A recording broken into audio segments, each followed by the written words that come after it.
धन्यवाद. वेलकम भाऊ. आज आपल्या सोबत आहेत प्रभाग क्रमांक 10 चे उमेदवार श्री सुशील कांबळे. आपले मोसम रणधुमाळ कट्ट्यावर स्वागत आहे. भाऊ, तुमचा परिचय? माझं नाव सुशील कुमार पुंडलिक कांबळे आहे. मला मोहन पुंडलिक कांबळे नावाने ओळखतात. त्याच्यानंतर माझं जे सामाजिक कार्य आहे ते सामाजिक कार्य आहे. आमची सार्वजनिक एकता मंच ह्या नावाने संघटना आहे. त्या संघटनेच्या माध्यमातून मालेगाव शहरातील सामाजिक व राजकीय प्रश्नांवर आम्ही वारंवार प्रशासनाला निवेदन देतो.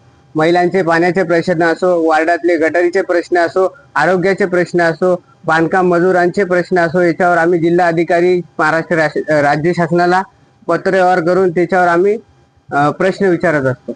भाऊ, तुमची प्रेरणा व समाजसेवेचा वारसा? माझी प्रेरणा व समाजसेवेचा वारसा मी छत्रपती शिवाजी महाराज, महामानव डॉक्टर बाबासाहेब आंबेडकर, तसेच महात्मा ज्योतिबा फुले आणि क्रांतीवीर लवजी वस्ताद साळवे, लोकशाहीर अण्णाभाऊ साठे यांच्या सर्वांच्या थोर महापुरुषांच्या विचारांनी माझी जी प्रेरणा आहे महापुरुषांच्या विचारांवर आधारित असते.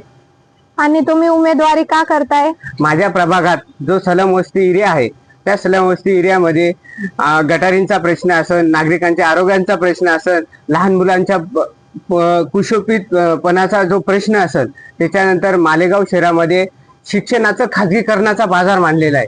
तो बाजार कुठंतरी थांबला पाहिजे. मालेगाव महानगरपालिका ही खूप मोठ्या प्रमाणात एवढा मोठा बजेट असताना सुद्धा मालेगावातल्या बाह्य भागामध्ये जो हिंदू सकल भाग आहे त्या भागामध्ये मराठी शाळा बंद पडल्या आणि त्या मराठी शाळा बंद करून इथे इंग्लिश मिडियमला मोठ्या प्रमाणात प्रधान्य दिले जाते आणि त्या प्रधान्यामुळे गरिबांच्या मुलांचं शिक्षणाकडून जे शिकला तर भविष्य घडेल.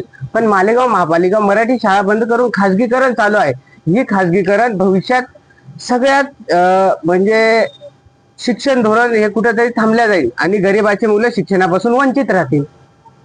तुमच्या प्रभागातील महत्वाच्या समस्या? माझ्या प्रभागातील महत्वाच्या समस्या म्हणजे जो आमचा प्रभाग आहे, एवढा मोठा प्रभाग असताना इथं ज्येष्ठ नागरिकांना बसायला उद्यान नाही, लहान बालकांना खेळायला गार्डन नाही आणि फक्त मोठ्या मोठ्या निवडणुका आल्या का घोषणा होता आम्ही उद्यान बनवू, आम्ही गार्डन बनवू आणि त्याच्यानंतर इथं मालेगाव शहरात नाट्यगृह सुद्धा नाही ना.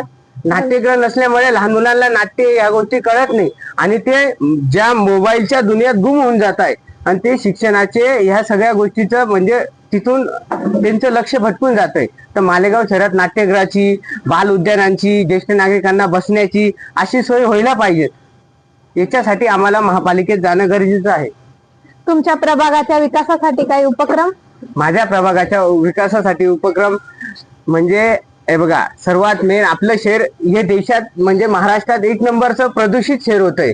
तर मला संकल्पनेने कधी मला जनतेने निवडून दिलं तर मी माझ्या प्रभागामध्ये उद्यान असेल, झाडे लावा असेल, मुलांच्या आरोग्याच्या समस्या असतील, शाळेच्या शिक्षणाच्या समस्या असतील, त्याच्यानंतर कोणाचे दवाखान्याचे प्रॉब्लेम असतील, याच्यासाठी तत्पर असेल.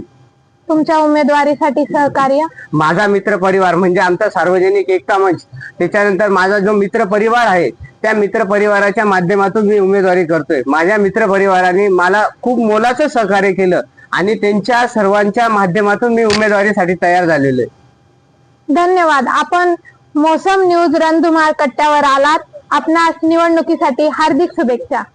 थँक्यू.